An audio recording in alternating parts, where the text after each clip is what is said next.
છોકરા છોકરીના સંબંધોનો હવે ત્યાં એ લોકોના ડિવોર્સ થઈ ગયા છે, સેપરેશન ફોર્મ છોકરીવાળાએ તૈયાર કર્યા છે અને એની પર મારા છોકરા જોડે જબરદસ્તી સહીઓ કરાવી લીધી છે. મારો છોકરો એગ્રી થઈને સહીઓ કરીને આપી દીધેલી છે, બધું જ પતી ગયેલું છે. હવે એ લોકોને જે ડિમાન્ડ છે તો મારું કેવું એમ છે કે કોર્ટમાં જાઓ, કોર્ટથી જે થાય કરી લો, સ્ત્રીધન આપો કે આપો. હવે છોકરા છોકરી પાસે છે એ તમે તમારી રીતે વાત કરી લો, કેસ કરો, કોર્ટથી જાઓ, કોર્ટથી કરો, મને ક્યાં વાંધો છે.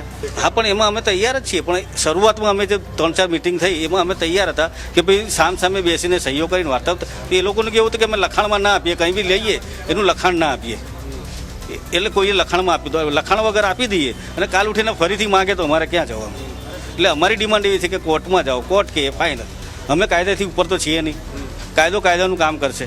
ત્યારબાદ એ લોકો મને સ્ત્રીધન પરત કરવા માટે ઘણા બધા વાયદા કરતા રહ્યા, પરંતુ એ લોકોએ સ્ત્રીધન મને પાછું આપ્યું નહીં. એટલે મારે 2025માં ઇન્ડિયા જવું પડ્યું. ઇન્ડિયા જઈને પણ મેં સ્ત્રીધન અંગે સમાજને વાત કરી તો સમાજના અગ્રણીએ એવું કીધું કે તું પ્રોપર્ટી બધી ઉત્સવના નામે કરી દે, પછી જવાબદારી અમારી કે તને સ્ત્રીધન પાછું આપવામાં આવશે. મેં બધી પ્રોપર્ટી એના ઉત્સવના નામે કરી દીધી, પણ હજી એનું કોઈ નિરાકરણ નથી આવ્યું. હજી એ લોકો ના પાડે છે. એના માતા પિતા હવે કહે છે કે અમારે કોઈ પાછું જ નથી આપવું સ્ત્રીધન, એ બધું અમારું છે. આજે જે વિરોધ કરવામાં આવ્યો છે બસ એ જ વાતે કરવામાં આવ્યો છે. એના પિતા કોષ્ટી સમાજના ઉપપ્રમુખ છે. જો ઉપપ્રમુખ જ ન્યાય નહીં કરે તો સમાજની બીજી દીકરી ઉપર શું થશે? આની સમાજમાં શું ઉદાહરણ બનશે? મારી બસ ખાલી એક જ પ્રાર્થના છે કે મને મારું સ્ત્રીધન પાછું આપવામાં આવે.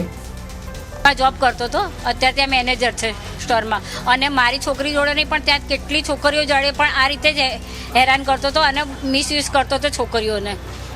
મારે ત્યાંથી એક છોકરી ગઈ હતી, એ છોકરીને પણ આ જ પ્રોબ્લેમ કર્યો હતો. એ છોકરી 10 દિવસ જ જોબ કરી, 10 દિવસ પછી ત્યાંથી નીકળી ગઈ. એ છોકરી પણ એને પણ ખોટી રીતે બહુ હેરાન કર્યું અને છોકરીઓને શોષણ કરતો હતો ત્યાં એ પદવી ઉપર બેસીને મેનેજર બનીને. મારી બેબીને જાણ થઈ તો બેબી એને બહુ સમજાવ્યું પણ સમજવા તૈયાર ના થયો હોય. અને દિશાને એ ટોર્ચર કરતો હતો, જો તું અહીં શાંતિથી રહે ને તો તને પણ હેરાન કરીશું, અને મારતો તો ઝૂડતો હતો. પોલીસ સ્ટેશન એટલે આવવાનું થયું કે અમારી દીકરીને દાગીના આપતા નથી આ લોકો, સ્ત્રીધન એનું, અને વારંવાર ખોટે રીતે લંબાઈ રાખે છે.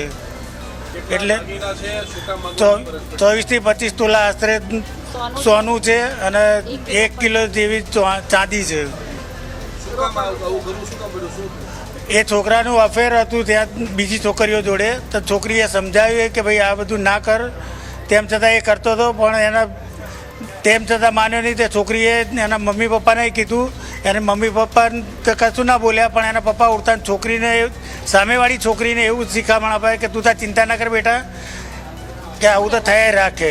અમારી તમામ માહિતીથી અપડેટ રહેવા માટે જોડાયેલા રહો S9 ન્યૂઝ સાથે.